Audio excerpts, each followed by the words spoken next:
Hi, my name is Mohammad Mubashshir, people call me Mobi. और जो मैं अब नज़म आपके सामने पेश करने वाला हूँ वो एक बेटे के जज्बात हैं अपने बाप के लिए। और मैं आपसे दरख्वास्त करता हूँ कि आप मेरे लफ्ज़ों पे जाएं, ना कि मेरे अंदाज़े बयां पे। मेरे जज्बातों को समझने की कोशिश करें। और इसमें कुछ वर्ड्स हैं जिनका मैं आपको पहले मतलब बता देना चाहता हूँ। जैसे कि एक वर्ड है फजर। फजर मतलब वो वक्त जब सूरज उगने वाला है। एक वर्ड है बेलोस। बेलोस मतलब अनकंडीशनल। सो जब ये मतलब I will recite this poem तो you will get to know about these words. और पोएम जो है, जो नज़म है मेरी, वो इस तरह शुरू होती है कि नन्ही सी आंखें और मुड़ी हुई उंगलियां थी, ये बात तब की है जब दुनिया मेरे लिए सोई हुई थी। नन्ही सी आंखें और मुड़ी हुई उंगलियां थी, ये बात तब की है जब दुनिया मेरे लिए सोई हुई थी। नंगे से शरीर पे नया कपड़ा पहनाता था, ईद वीद की समझ ना थी पर फिर भी मेरे साथ मनाता था। घर में खाने के वांदे थे पर एफडी में पैसा जुड़ रहा था, और उसके खुद के सपने अधूरे थे पर मेरे लिए बुन रहा था। ये बात तब की थी जब दुनिया मेरे लिए सोई हुई थी। वक्त कटा, साल बढ़ा, पर तब भी सब अनजान था, मैं फिर भी उसकी जान था। बिस्तर को गीला करना हो या फिर रातों को रोना, एक बाप ही था जिससे छीना मैंने उसका सोना था।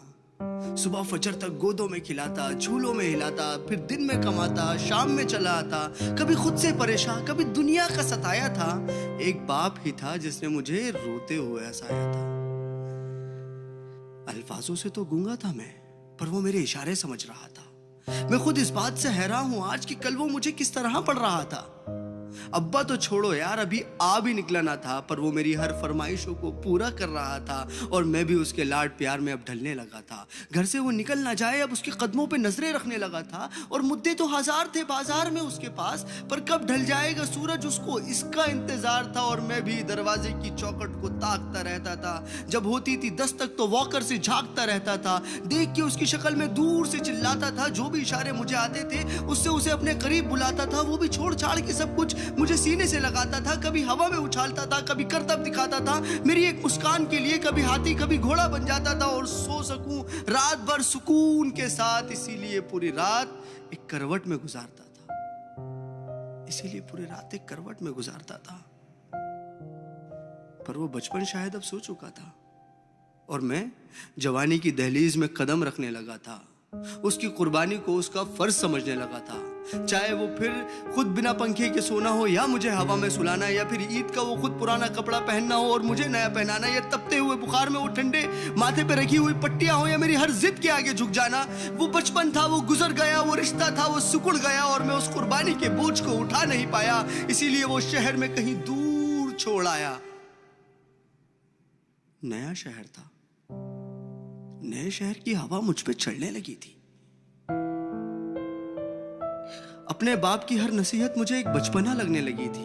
काम जो मिल गया था, पैसा जो आने लगा था, क्या जरूरत है बाप को, ये सोच मुझ में पलने लगी थी। और उधर मेरा बाप बेचैन था मेरी याद में कि कुछ रोज तो घर आजा बेटा, बस यही था उसकी फरियाद में। और मैं उससे हिसाब लेने लगा था जो दुनिया का कर्जदार बन चुका था। क्या जरूरत है तुम्हें अब्बू इतने पैसे की, अब ये सवाल करने लगा था। अब घड़ी का कांटा फिर पलट चुका था। कल तक मैं किसी का बेटा था, आज किसी का बाप बन चुका था, और हसरतों का स्वेटर मैं भी बुनने लगा था। कल क्या करेगा मेरा बेटा, मैं भी यही सोचने लगा था। अब दुनिया में ना उससे कोई आगे था, ना कोई अपना था, सब पराया था, बस वही एक सपना था। तब मुझ में एक जज्बात उमड़ने लगा था, जिस जज्बात से मैं हमेशा अनजान था कि कल क्या गुजरी होगी मेरे बाप पे। अब मुझे ये समझ आने लगा था, बेलोस मोहब्बत की मूरत होता है बाप, जो लफ्जों में ना बुना जाए और कलमों से जो ना लिखा जाए, वो होता है बाप। जो रोते हुए को हंसा दे और खुद को माजूर बना के तुम्हें खड़ा कर दे, वो होता है बाप। और ये एक मैसेज पूरी आवाम के लिए कि एक रोज तुम्हें एहसास जरूर होगा कि मसरूफ तुम थे, उम्र दराज वो होगा। एक रोज तुम्हें एहसास जरूर होगा कि मसरूफ तुम थे, उम्र दराज वो होगा। जिसकी उंगली का सहारा पकड़ के चला करते थे, आज वही छड़ी का तलबगार होगा। और जिसके सदके में जी रहे हो आज, कल वो ना रहे तो क्या होगा।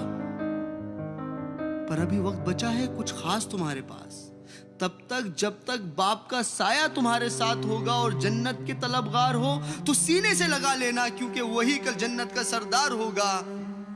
सब गिले शिकवे मिटा के चिपक जाना उसको, क्योंकि आज तो बाप है पर वो कल तुम्हारे साथ ना होगा, वो कल तुम्हारे साथ ना होगा।